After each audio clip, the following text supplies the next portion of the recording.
The Hale estate glowed like a palace under the evening lights, its marble pillars bathed in golden hues and the sprawling gardens trimmed to perfection. A fleet of luxury cars lined the driveway, polished so flawlessly they reflected the moonlight like mirrors. Inside, laughter and the soft clink of champagne glasses floated through the chandelier-lit ballroom where men in tailored suits mingled with women in glittering gowns. Photographers moved through the crowd, capturing the glamorous charity gala Damien Hale was hosting, a man whose name had become synonymous with success, power, and an enviable lifestyle. Elena Hale stood near the grand staircase, her hand resting gently on the curve of her growing belly. She was radiant, her satin emerald gown hugging her figure in a way that drew admiring glances from guests. Her smile was warm but carefully measured, like someone used to wearing a mask in public. As she greeted donors and posed for photos beside her husband, her eyes followed Damien as he moved through the room, shaking hands, laughing a little too easily, and leaning in closer than necessary when speaking to certain guests. They were the golden couple, beautiful, wealthy, influential, at least that's how the world saw them. Social media feeds were flooded with their perfect pictures, sun-kissed vacations in Santorini, exclusive yacht parties in Monaco, and moments that looked like pages ripped from a luxury lifestyle magazine. But in the quiet corners of their lives, the shine had begun to fade. Elena noticed the subtle changes first. Damien's phone calls taken in hushed tones, his sudden urgent business dinners that stretched long past midnight, and the faint scent of unfamiliar perfume clinging to his tailored suits. He no longer lingered in the mornings, preferring instead to rush out before breakfast, leaving only a cold cup of coffee behind. When he did speak to her, there was a new distance in his voice, a kind of polite detachment, as if they were business partners instead of husband and wife. She told herself it was the stress of expanding his hotel empire, that the late nights were nothing more than the price of ambition. But there was something else in his eyes lately, something she couldn't quite name. It wasn't just absence, it was anticipation, as though his mind and heart were somewhere else entirely, with someone she had yet to meet. And in that glittering, perfect world, a shadow had already begun to fall. Sabrina Lane was the kind of woman people noticed the moment she entered a room, and she made sure of it. Tall, with waves of glossy chestnut hair cascading down her back, and eyes the color of expensive whiskey, she carried herself with the confidence of someone who knew exactly the effect she had on men.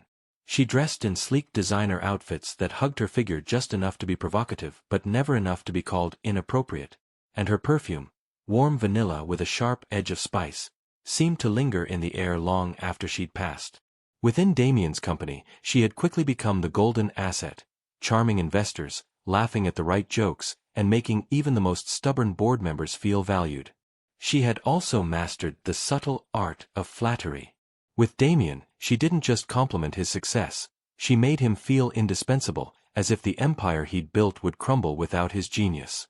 Over time, her presence in the office became less about necessity and more about habit.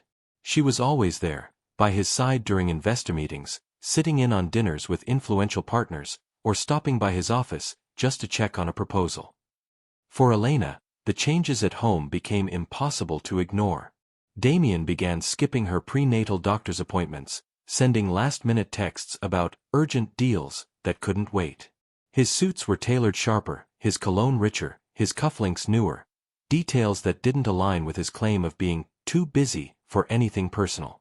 And then there were the dinners. More and more often, he'd return home late at night smelling faintly of champagne, with a loosened tie and an unreadable expression. The company party was the night everything sharpened into focus. The event was held in one of Damien's luxury hotels, a sprawling rooftop venue glittering with fairy lights and the glow of the city skyline. Elena arrived in a soft cream gown, hoping the evening might feel like the old days, when she and Damien were inseparable at such events. But the moment she stepped into the crowd, she spotted him, standing with Sabrina. Sabrina's laughter floated above the music, her hand lightly resting on Damien's arm in a gesture that was too familiar to be professional. Her manicured fingers traced an absent-minded circle on the sleeve of his jacket as she leaned in to whisper something in his ear. Damien didn't pull away. Instead, he smiled, that rare, easy smile Elena hadn't seen directed at her in months. Their eyes met across the room, and for a brief moment, Damien looked startled, almost guilty. But before Elena could approach, Sabrina glanced over her shoulder, her lips curling into a faint, knowing smirk, as if to say she understood exactly where she stood in this unspoken battle. Elena stood frozen, the music and laughter fading into a dull hum in her ears. In that instant, she realized that whatever was happening between Damien and Sabrina had already crossed a line, and she was the only one still pretending it hadn't. The rain had been falling all evening, drumming steadily against the tall windows of the Hale mansion. Elena sat curled up on the cream sofa in the living room, a blanket around her shoulders, waiting for Damien. She had cooked his favorite dinner, a small attempt at bridging the widening gap between them, but the candles on the dining table had burned low and cold hours ago. When the sound of the front door finally echoed through the hall, she straightened, smoothing her dress and resting her hand on her belly, as though the baby might sense its father's arrival. Damien stepped inside, shaking off his coat, his expression unreadable but sharper than usual. He didn't greet her. He didn't ask about her day or the baby. He simply stood there, his jaw tight, and in a tone stripped of all warmth said, "We need to talk." Elena's chest tightened.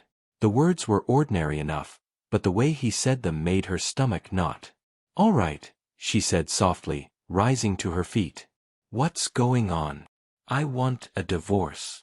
The words were delivered like a business decision, final, cold, and calculated. For a long moment, she couldn't breathe. "A divorce?" she echoed, as if saying it aloud might make it less real. "Damien, why?" Her voice trembled, though she already knew the answer. His gaze flickered, just for a second, and she saw it, the name unspoken but burning between them. "Is this because of Sabrina?" she asked, her voice breaking on the last word. He didn't even bother denying it. Instead, he looked away, almost bored, and said, "She makes me feel alive, Elena." "You don't." The words cut deeper than any scream or insult could have. She pressed a hand to her chest, trying to steady herself, but he wasn't finished. "I want you out of the house by tomorrow." Her head snapped up, disbelief flooding her features. "Out?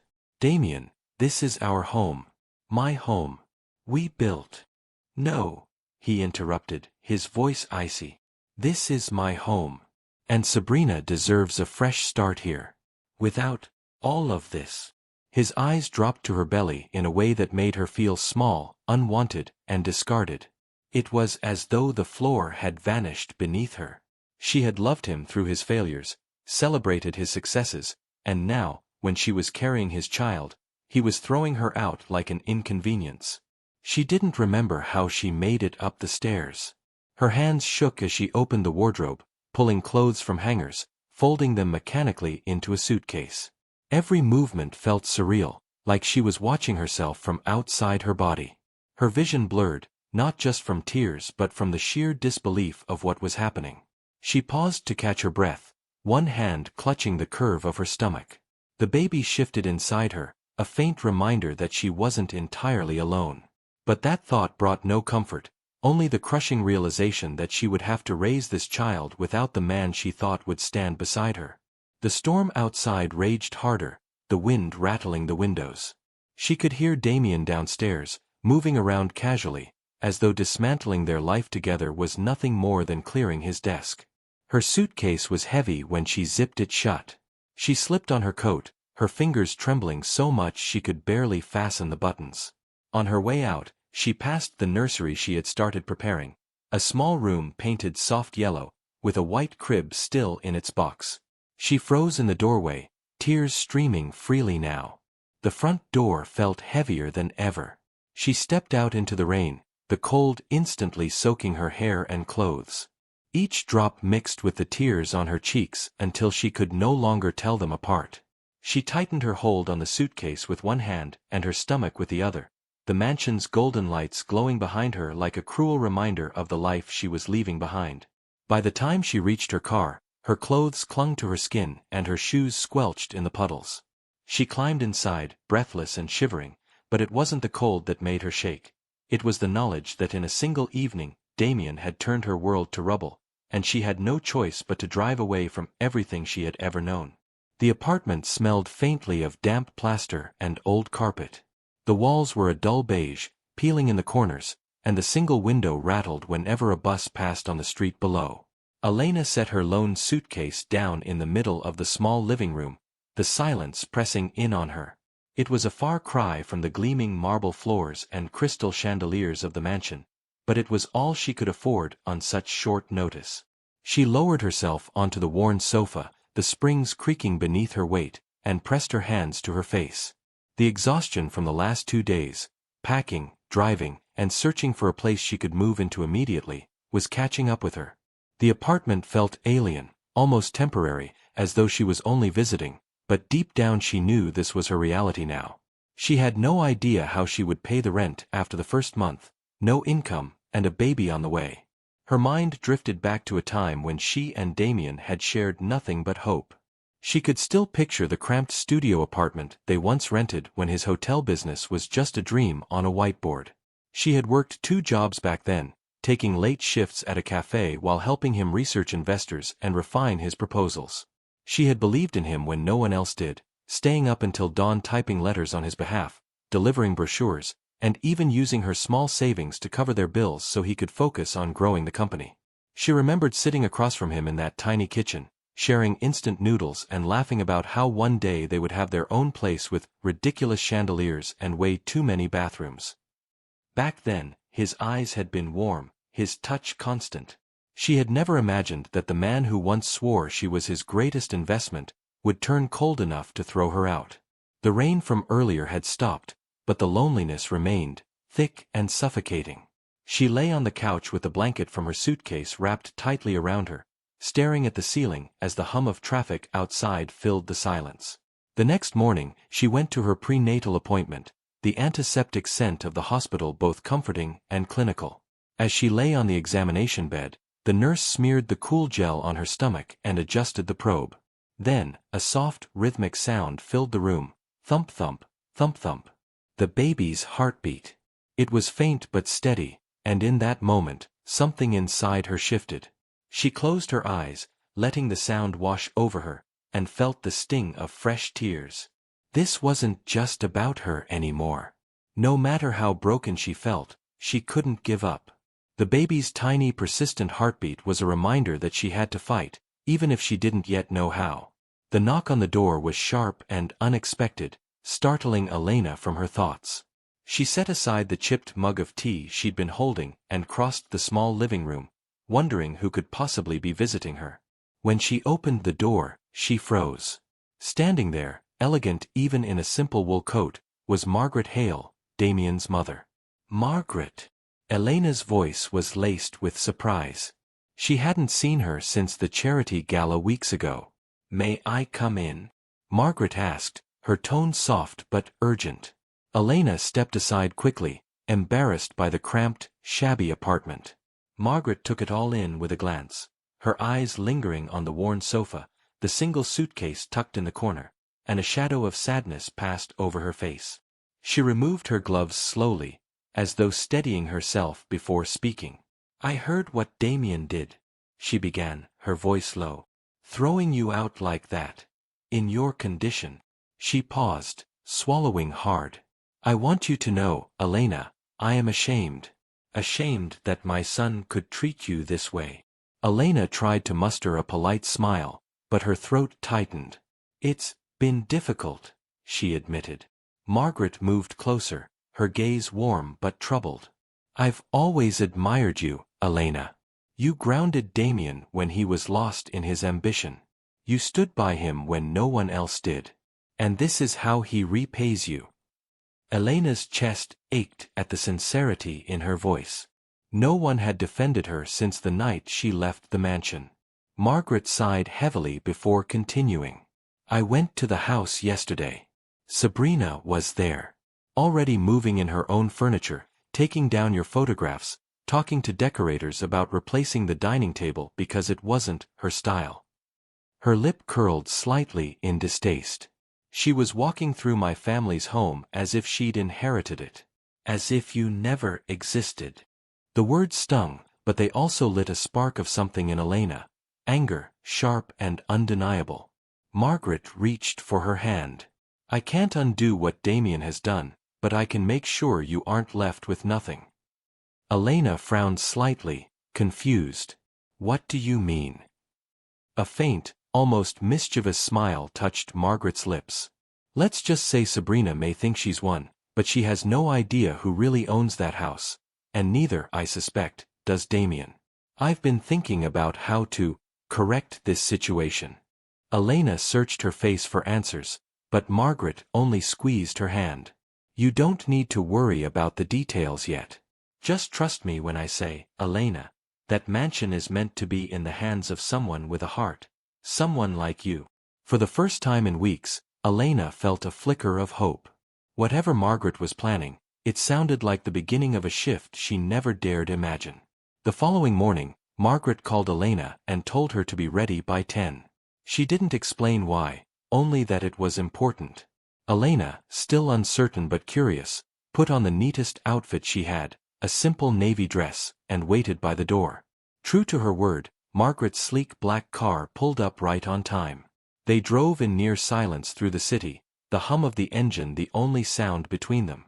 Margaret seemed deep in thought, her fingers tapping lightly on the leather armrest. Elena wondered if this had something to do with the cryptic promise Margaret had made the day before. The car eventually pulled up to an imposing brick building in the business district. A brass plaque outside read law offices of Carter and Webb. Inside, the reception area smelled faintly of old books and polished wood. Margaret led her down a carpeted hallway to a private conference room, where a tall man in a gray suit stood waiting.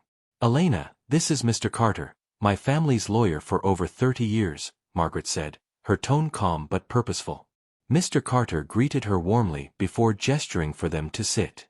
He opened a leather-bound folder and glanced at Margaret. "Shall I begin?" "Yes," Margaret replied, folding her hands neatly in her lap. Mr. Carter cleared his throat. "Elena, there's something you should know. The Hale family mansion, where you and Damien lived, was never actually Damien's property. It has belonged to Margaret from the very beginning. It was her inheritance from her parents, and though Damien has enjoyed the use of it, he has no legal claim." Elena blinked, stunned. "It's yours?" she asked, turning to Margaret. Margaret nodded. "Yes. And I've been thinking about who should truly have it when I'm gone." She glanced toward Mr. Carter, who produced a thick document and slid it across the polished table toward Elena. "This," he explained, "is an updated transfer of ownership. Margaret has decided not to wait until her passing to pass the house on. Effective immediately, the mansion will be signed over entirely to you, Elena Hale. You will have full ownership and all rights associated with the property." Elena's breath caught. She stared down at the paperwork, the words swimming on the page. I don't understand. Why would you?" "Because," Margaret interrupted gently, "that house needs a heart, not greed. It needs someone who understands what it means to care for more than just marble floors and expensive art. I've watched you make a home there. Fill it with warmth and dignity. I will not stand by and watch my family home turned into Sabrina's playground." The weight of her words sank in, and Elena's eyes filled with tears. "I don't know what to say," she whispered. "Say yes," Margaret replied with a small smile. "Accept it. Make it yours." 2 witnesses were called into the room, a paralegal and the receptionist, so the transfer could be signed in proper legal form. Margaret took the pen first, her movements decisive as she signed her name with elegant loops. Then Mr. Carter turned to Elena, handing her the pen. Her hand trembled as she signed, the ink a visible mark of something she hadn't felt in weeks: security. With each stroke of the pen, she felt the shift, a reclaiming of dignity, of safety, of a future for her and her child. When it was done, Mr. Carter gathered the documents and handed Elena a neatly sealed folder. "You are now the legal owner," he said. Elena clutched it to her chest, her voice barely audible. "Thank you for trusting me with this." Margaret reached over, resting a hand on hers. "This isn't about trust, my dear. It's about giving the house to someone worthy of it." For the first time since Damien had thrown her out, Elena felt something powerful rising inside her, Not just gratitude, but the faint burn of justice. Margaret had given her more than a roof. She had given her the means to stand tall again. And Elena silently promised herself that she would never let anyone, least of all Damien, make her feel powerless again. The mansion loomed ahead, its familiar silhouette cutting against the late afternoon sky. Elena's modest sedan felt almost out of place rolling up the long driveway, the hum of the engine soft against the crunch of gravel.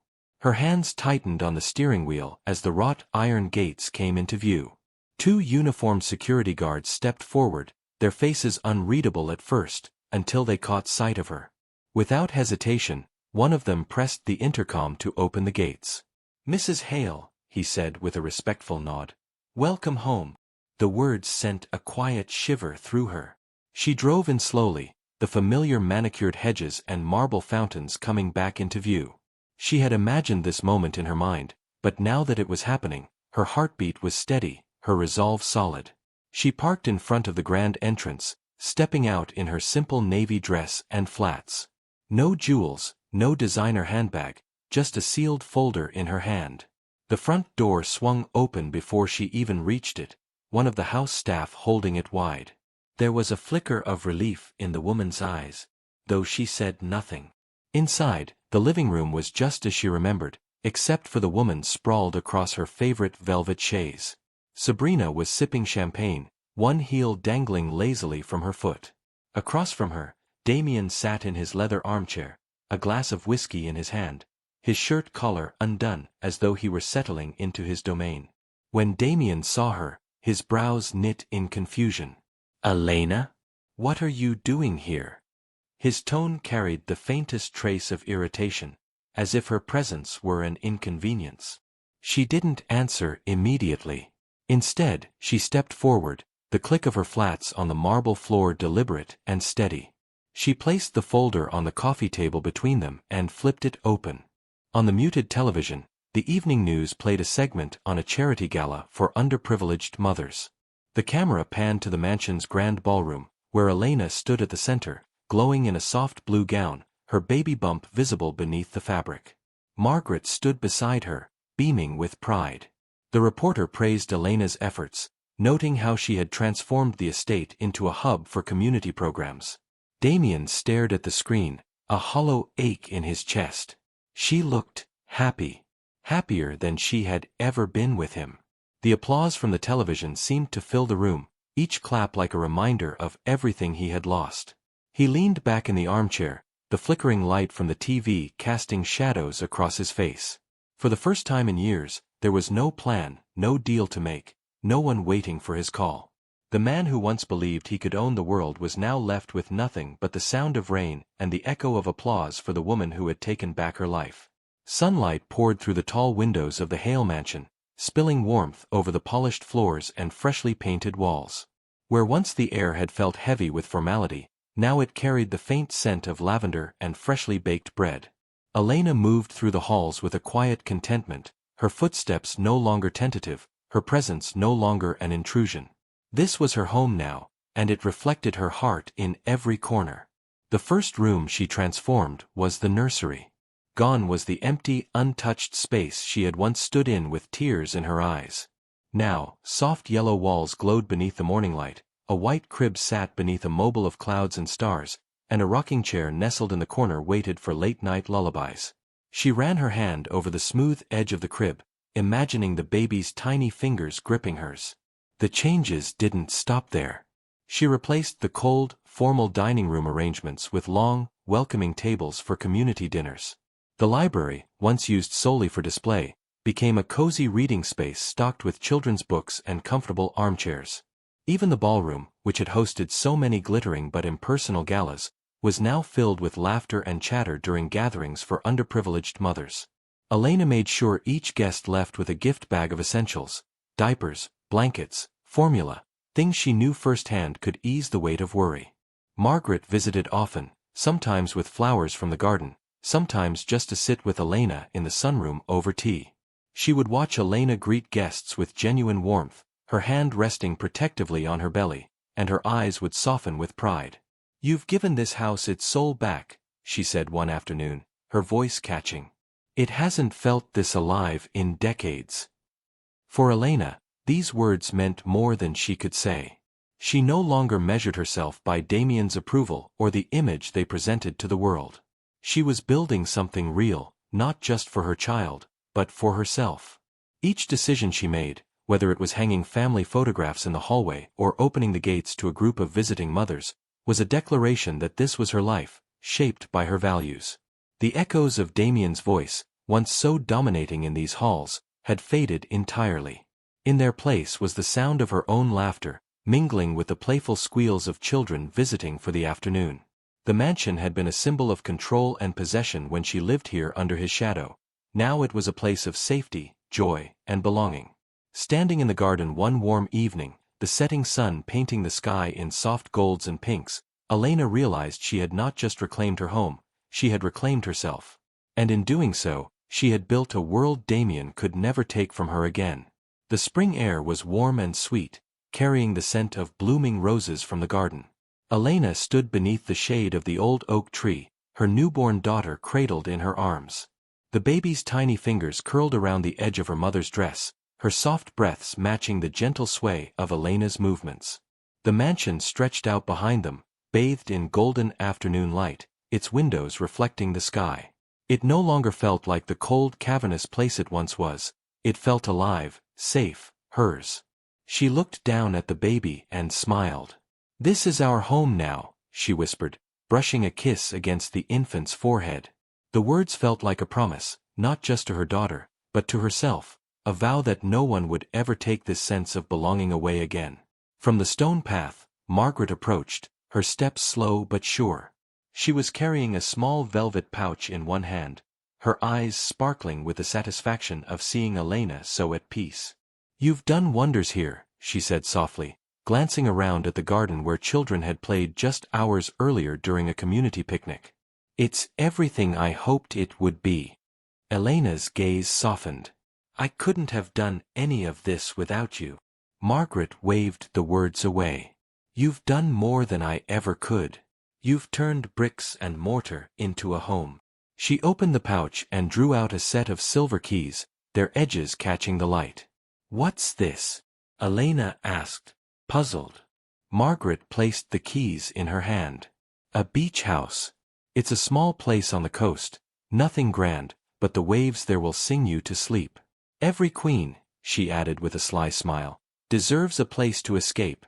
I thought you and the little one might like somewhere quiet when the world feels too loud." Elena's throat tightened. She could already picture it, the sound of gulls overhead, the salty breeze, her daughter's laughter mingling with the crash of the waves. "I don't know how to thank you," she murmured. "You already have," Margaret said simply, her gaze warm and steady. They stood together for a moment, watching the sunlight shift over the garden, the mansion's windows glowing like embers. Inside, the soft murmur of the staff preparing for another evening event drifted through the open doors. Life here felt full, vibrant, and entirely her own. But from a distance, just beyond the curve of the drive, another set of eyes was watching. Damien sat in the driver's seat of a black sedan, parked far enough to remain unseen but close enough to witness what he had lost. He saw Elena holding the baby, Margaret at her side, the easy affection between them. He noticed the way the staff greeted her warmly as she passed, the way her laughter carried on the breeze. It was a life he could no longer touch. His hands tightened on the steering wheel, a bitter taste in his mouth. He had traded this. For what? A fleeting thrill, an empty partnership, a reputation in ruins. As Elena turned toward the mansion, the baby nestled against her shoulder. She didn't see the car hidden under the shade of the trees. She didn't need to. Her world was here, rich in ways Damien could never measure in bank accounts or property value. And as the sun dipped lower, casting the last golden rays over the garden, Damien finally understood the truth. The woman he had thrown away had built a life far richer than anything his fortune could ever buy, and she had done it without him.